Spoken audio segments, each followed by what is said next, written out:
All right. Okay. So, like, all right, when it comes down to inflation, and when people talk about inflation, they talk, they think they can attribute it to like the devaluation of the dollar through like money print, right? But that's just not true as a whole, right? That's literally not how like inflation works in what we're looking at today, right? In the price increases. When you talk about price increases, what you have to do before you look at any type of monetary policy is you have to look at, you know what I mean? Like, is there problems in the system causing this price to increase?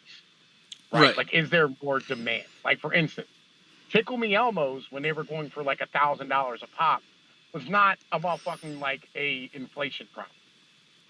Yeah, you're right. And like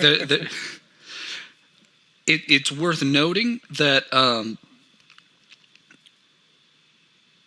that like how can I put this? It when we say inflation, right? We're talking about specifically, right, an increase in price due to the increased availability of a currency, right? Mm. Okay, wait. All right, Go let's for it. stop that right here. So when we talk about monetary policy and like governments printing money, government. All right, and this is where like my box analogy comes into fucking play, where it's if I print $1 trillion and put it into a box and it doesn't get into our hands, doesn't fucking matter, right? How much money they print. That that's an important aspect to understand because like availability of money, right, or a currency, right? If we can't get a hold of it, like if it doesn't come to like the common individual, it's not. We don't like it. That's not what's driving inflation. Yep. If that makes any sense. Yep. And the other thing is that, as weird as it sounds, you actually have a supply and a demand for money, right? Yeah. So the thing is that there's always going to be a very very high premium put on liquid money like assets by banks because they can use them on their ledgers. They're balance sheet tools, right? And so, and the really weird thing is that a lot of what we're seeing right now for price increases as far as the consumer thing, because you can have an increased you can have an increased availability of dollars, but consumer prices going down, right? And you can have a decreasing availability of dollars and consumer prices going up, right? Because you're only looking at one very small aspect of the total money markets that is chasing consumer prices, like you were talking about.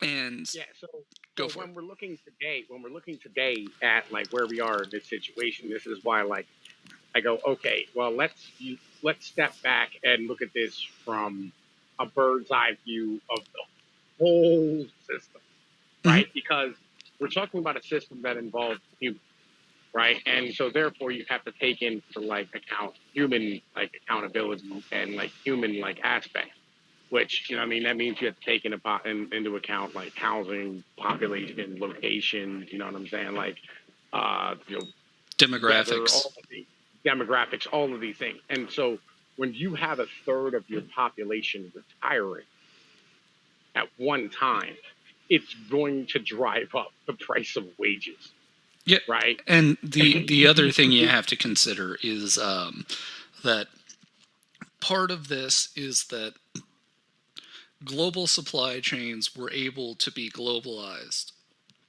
so rapidly because there was just this flood of these new accounting instruments that were just getting stuffed into every corner of the economy of the entire world, right? Yeah. So what that did was that allowed like the kind of rough edges of globalization to get sanded down really, really quickly. But you need kind of like your analogy as far as money being oil, because it was so easily generated outside the United States, and because it was just spreading everywhere. It made international trade very, very easy, because then you, like, I don't think people understand how big of a deal it is that you can price the same commodity in two different countries using something that can be exchanged via a telegram, effectively, right? Which is, I'm using that as an example of a transmission medium to point out the fact that this probably started happening as soon as we had telecommunications technology, right? Yeah. So the thing is that since what happened was the ready availability of this medium of exchange made it very, very easy for like small hitches to just kind of get glossed over, because if everybody's making money, it doesn't really matter, right? Yeah, you might think of it like if you're somebody who's like running a cash register at a restaurant, like your boss probably isn't going to give a shit if you're a little sloppy on handing out change when you're dealing with like 100 customers an hour, as opposed to if you're ringing up like 5 people every hour, right? So it just, small errors just don't make as much of a difference if you're making money. And so what happens is that eventually it's not so much that the world is necessarily saturated with them, but the thing is that all these newly created dollars are all somebody else's liability. So as long as you have more people coming online constantly to make more liabilities, it's fine. But the issue is, A, we're running out of people in general, like on this planet, right? And B, we're running out of people with actual capital assets that you can use basically to back the dollar, which is, by the way, what is basically backing the dollar at the moment is all of the assets that are valued in dollars. So all of the assets, right?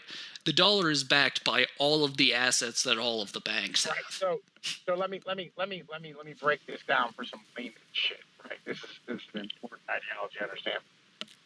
The reasons why, like, we're having an issue with things like inflation at the second, and what we're talking about with price increases is because we're running out of first world people, right? Because like Africans don't matter as a whole, not African Americans, but Africans in Africa don't matter because they don't have shit, right? There's nothing for them to like be able to commodify. I guess would be the way to speak about that, right? Because like they don't have property laws, they don't have the ability to trade, they don't have proper transportation methods to move the shit out of fucking Africa, right? So like first world individuals are what really matters as far as things are concerned. Europe, United States, Australia, China, Japan, Korea, Taiwan, Thailand, right? Canada, right? These places are where human beings are that have assets. And so as long as you have more of them, the system continues to work. Yep. But when you don't have more of them, the system breaks down really quickly because as Adam Smith put it, demand is supposed to be infinite in capitalism. And when demand is no longer infinite, it creates a bit of an issue. You end up in a deflationary Yep. as a whole. And right. It's worth noting as well that we don't really have a financing system, we have a refinancing system. Yeah, that is important. I want to explain the refinancing system. Okay, so in a sane world where we have banks that, you know, do what we're told they're supposed to do, which is, you know, I give this banker my money, that banker finds somebody to who has a good idea, a good, you know, reasonable credit risk, and gives them some of my money and as a loan, and then that person repays the loan, and then as a reward for that, the banker gives me some of that interest that they collect. Banks haven't worked like that. I don't think that they've worked like that since before the 1900s, at the very least. Right? So, Well, I mean, it did work that way back in the 70s, right? In the 70s, you got 8 to 10% just for like saving your money at your local fucking bank. yeah, but they were still doing like the fractional reserve stuff. They were doing Eurodollar stuff. They were using dollars as basically a Well, ledger entry, not no, no, go no. for All it. right, so this is before Glass-Steagall, right? Where commercial banks and fucking regular banks, became, the same thing, right? So back then, like when you had your money in the account, they couldn't really do that much fuckery with it. Oh yeah. I think those were technically called depository institutions at the time. They weren't banks. Yeah, right. So like literally, they could loan the money out to like for mortgages or business loans or whatever the case might be, but they weren't out here like using it to do like fucking credit default swaps and trade shit all over the goddamn place, to create fucking derivatives to crash the fucking economy. Well, and the thing is that like the actual depository money has not been the majority of dollars since Nixon. Yeah, Nixon was the first time that we started really realizing that. I would have went before that, but okay. Yeah, but well, Nixon specifically during the Nixon was the 70s, right? Early 70s. Yeah. So, Yeah. really interestingly, what like there are some phone calls that were recorded between like Nixon and Federal Reserve agents, and Nixon was actually just pushing the Fed to print as much as humanly possible, because he's like, we need easy credit because an election's coming up, tricky dick, and B, he didn't believe that the inflation that he was seeing was from excess amount of money, because M1 just wasn't moving, right? And like wait. This is again back to go for it. Access for us. Right. And the access. So like this is what I say when I say like, if it's not chasing milk, bread, eggs, potatoes, hamburger, it's not going to cause what the regular human being is going to cause, say, is inflation. Right. But no. Like the 70s was when we had the great inflation. We were having like I'm just right. Well, yeah, stagflation. There wasn't a whole lot of growth, but there was a lot of inflation, right? Yeah. Which is just inflation. It's just that like it is just inflation. People call it stagflation because they don't see it in the national economy.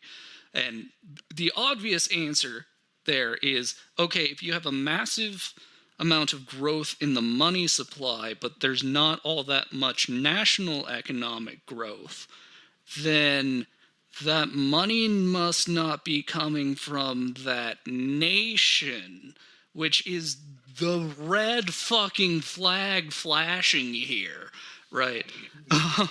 Because M1 is basically depository money, right? Yeah. Back in the 70s, I believe that was just savings accounts. M2 was savings and checking accounts, right? And a couple other things, but I think that's close enough for illustrative purposes, right? And I don't, these are not exact numbers, this is me going off the top of my head. Like you had CPI rates that were like 7-8%, right? But you had M1 and M2 inflation that was only, well, M1 inflation that was only like 4%, right? So like it was going up, but you're like, that's nowhere near enough to explain what's going on here, right? And so a Federal Reserve chairman was actually like, we need to start looking at not just M1 and M2, but we need to actually start looking at liquidity. How dollars are getting swapped around and how those are being intermediated, because it's not showing up in M1 and M2. And Nixon literally called that explanation bullshit. And then he started cracking down on unions and shit, because he's like, well, if there's no more extra money, then all this price increase has to be fucking unions and labor and all this type of bullshit. No, it's because there was more money. I don't think he was that wrong about that in the end of the day. Right? So like at a certain like, go for it. All right. So like what we have to look at, right, is when you're looking at this, what you're looking at is capillaries of how the money gets into like people's hands to drive inflation, right, to drive demand. So like it's kind of like if you have that capillary where like, I mean, you have like artery coming in, and then you have like it start branching off into different areas, right?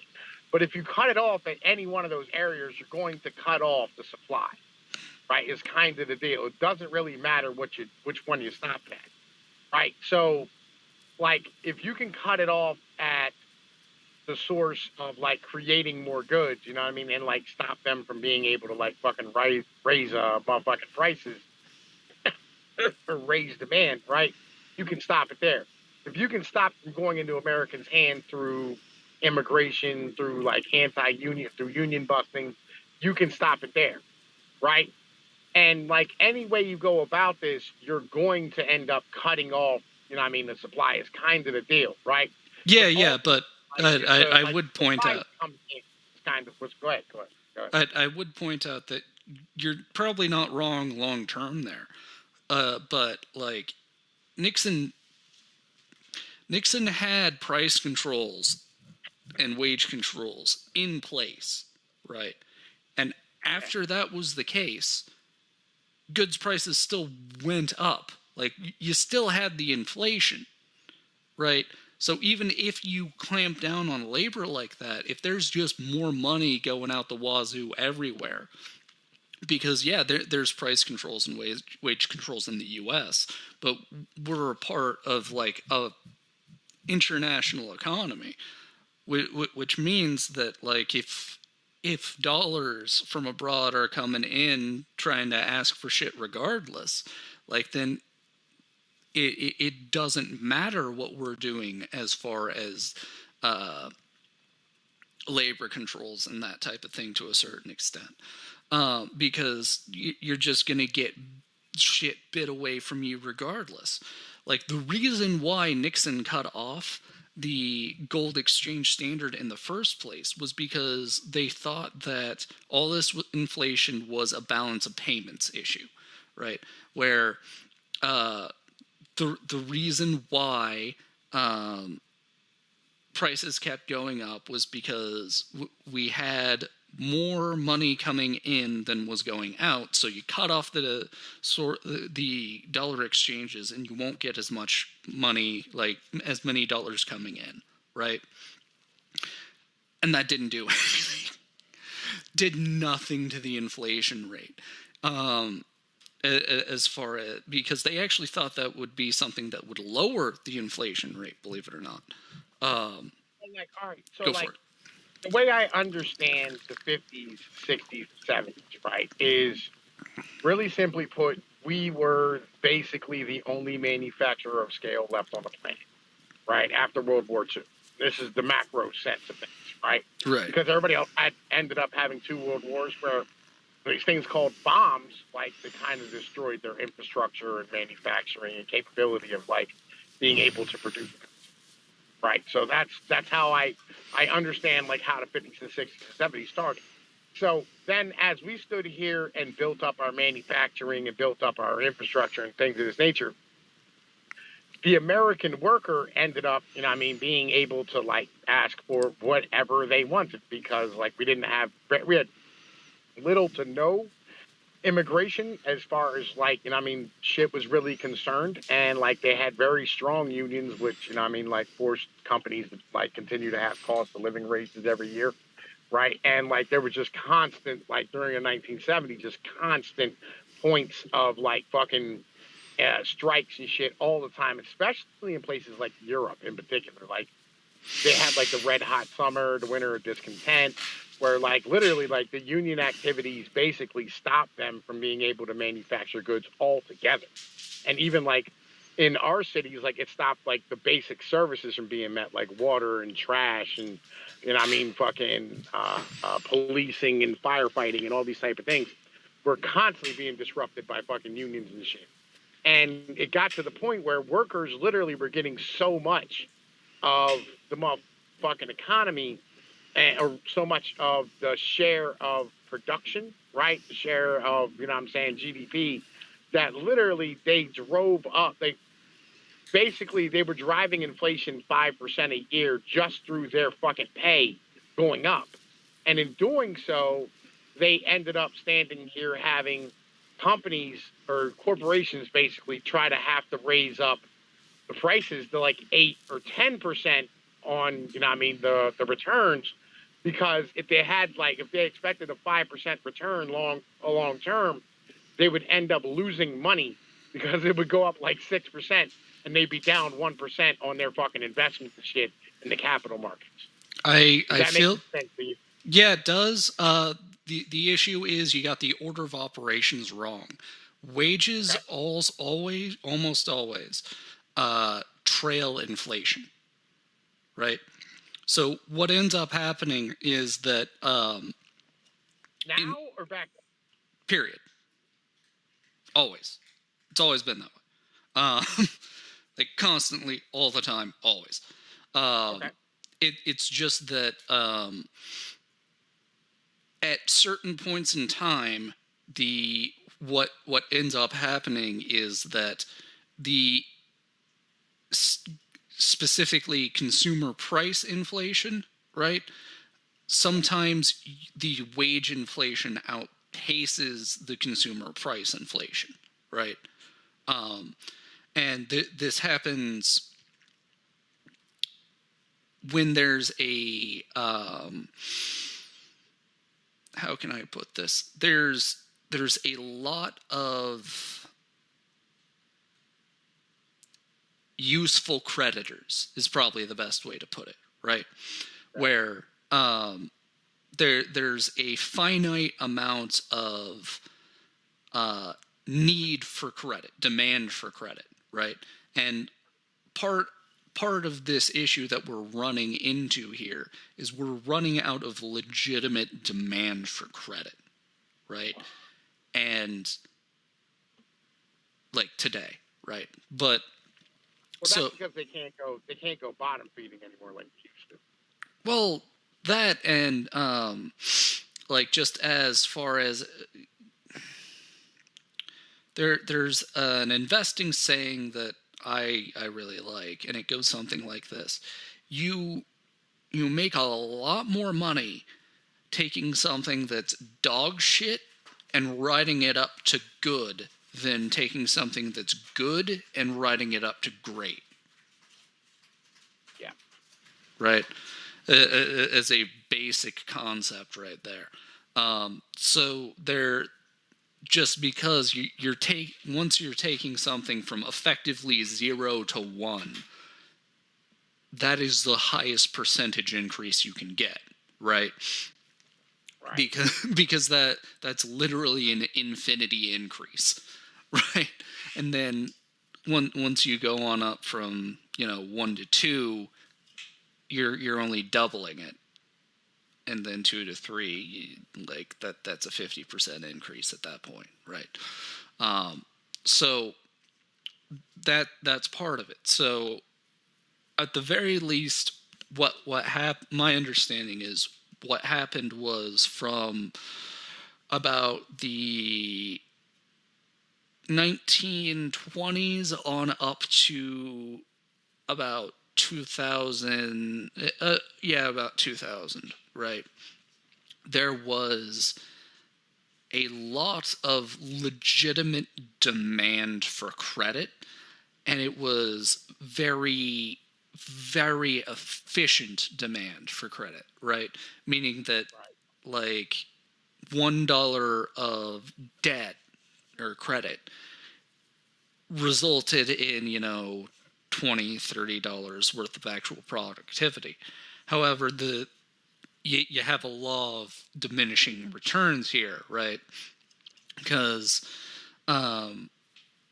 like China's running into this issue really, really badly here, where I think their return ratio on new debt is that $10 of new debt generates $1 of GDP, which is fucking terrible, right? Because like you have to go in debt $10 to make a dollar. So when you have an undeveloped amount of like country, nation, this type of thing, it's very, very easy to find a lot of very, very credit efficient companies. But the thing is that the availability of these very, very efficient companies drove down the price of credit for everyone. And what we've had is just progressively, as we have a more and more developed economy, we have a lower and lower amount of actual credit efficiency because we haven't had to be credit efficient, right? We've been running everything real capital light.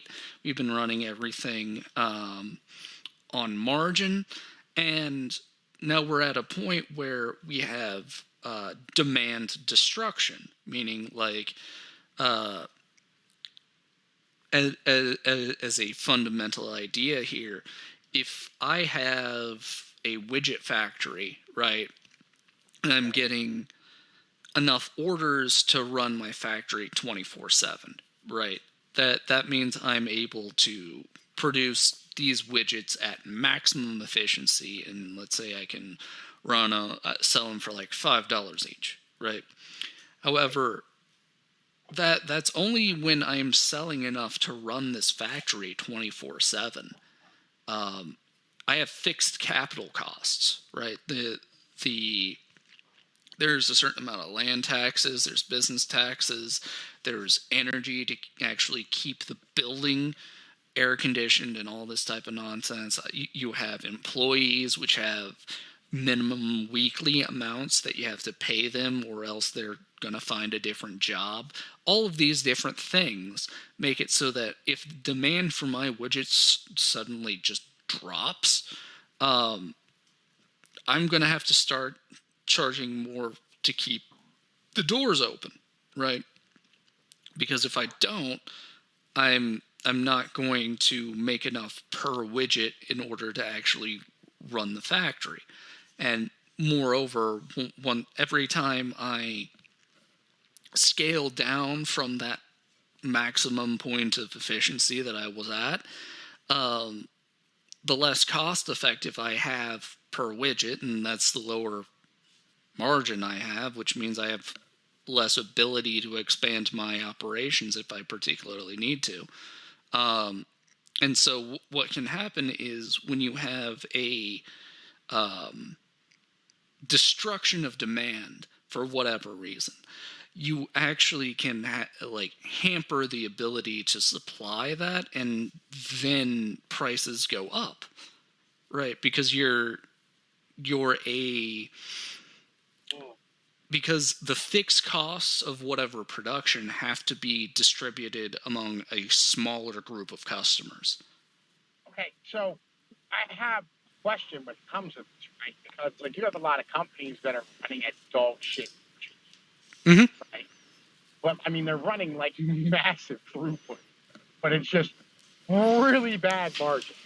Like, and this is why like a lot of these companies went out of business. Moment Amazon with its 12 stores, and you know, I mean, like they, because like their overhead just became like, or they ended up having a drop in motherfucking production, and they couldn't raise prices any more than they already had, right? So, what is like kind of a solution for this problem? Because I feel like it's like if I feel like we should have like, all right, if a company wants to operate, it should have to operate at a feasible profit margin. Right. So some of these things are it really depends on the industry, right? So Right. one of the issues here is that certain industries, this is more of a problem than others. Specifically in the shipping industry, this is a massive fucking problem, because if you have fixed costs, then that means that you are more than willing to take on things at a loss, because even if it's at a loss, as long as it's more than fuel, that's money that you didn't have, and you have to make that payment on that capital anyway, right? Right.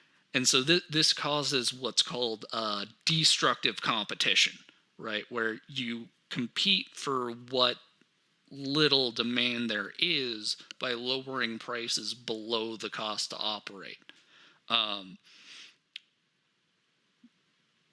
It depends on what kind of industry this is. Is this a problem of scale when it comes down to it? Because I Um, feel like it's a it problem of scale. it's Like partially a when problem of companies, scale. It's partially a problem of like how we have, like, we had everything so efficiently tuned to one particular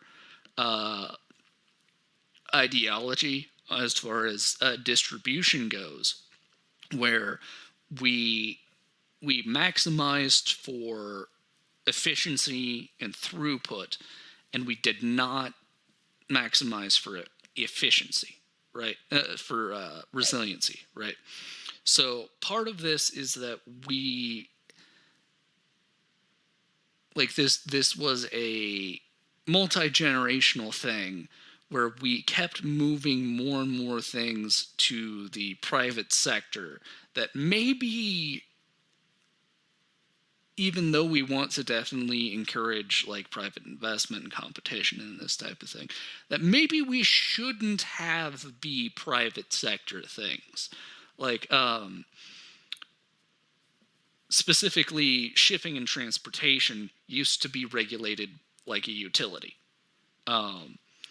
where the basic bitch agreement between, the local and state and national governments and shipping companies was, we're going to regulate you, but we're also going to subsidize the shit out of you, right? Which that can lead to some bad places, but I think we've seen that with shipping in specific, maybe that's not a bad approach. I don't know, right? I mean, because all right, so here's my problem. My problem is the scale.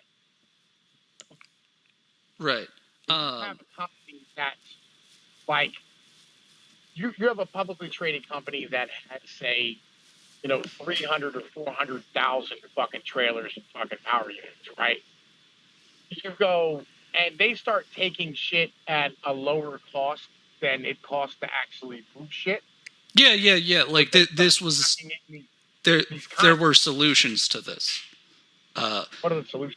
So specifically with shipping here, which like this is kind of the other conversation I wanted to get into with. But so pre 1990s, and I'm just gonna kind of talk in general terms because like this was a general kind of framework that existed in America from like the 1920s until the 1990s, right? And shit changed and there were local variances and all this type of shit, right? But what happened with shipping specifically was trucks, ships, dockyards, these types of things. There were explicit subsidies to the manufacturers of these items, and they were regulated like public utilities. So they had a few basic rules.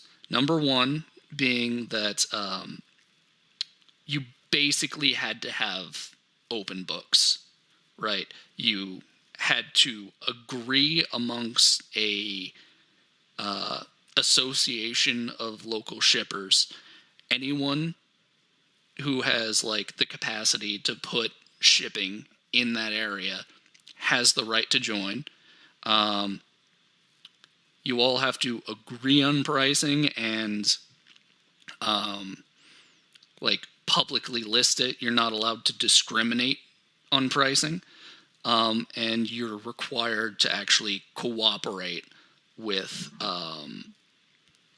other shipping companies, like in a normal fashion. Like not you're not being conscripted to do anything, but like if you have a free truck and somebody has a load that needs hauled, you're not allowed to just like fuck them because you're the person who happens to have a truck on site, right? Right. So though that was the general framework that we had prior to the 1990s, and then of course Bill Clinton decided to change it, and when this was being changed, all of the small shippers were like, this bill explicitly lets shipping companies determine prices based on like backroom deals and shit, and we're gonna get fucked. And nobody listened to them. I actually listened to a very, very impassioned speech to Congress about it by an Italian trucker from Pennsylvania. It's like, no, this is a terrible idea. You're gonna hand monopoly power over to like a couple of these big shippers.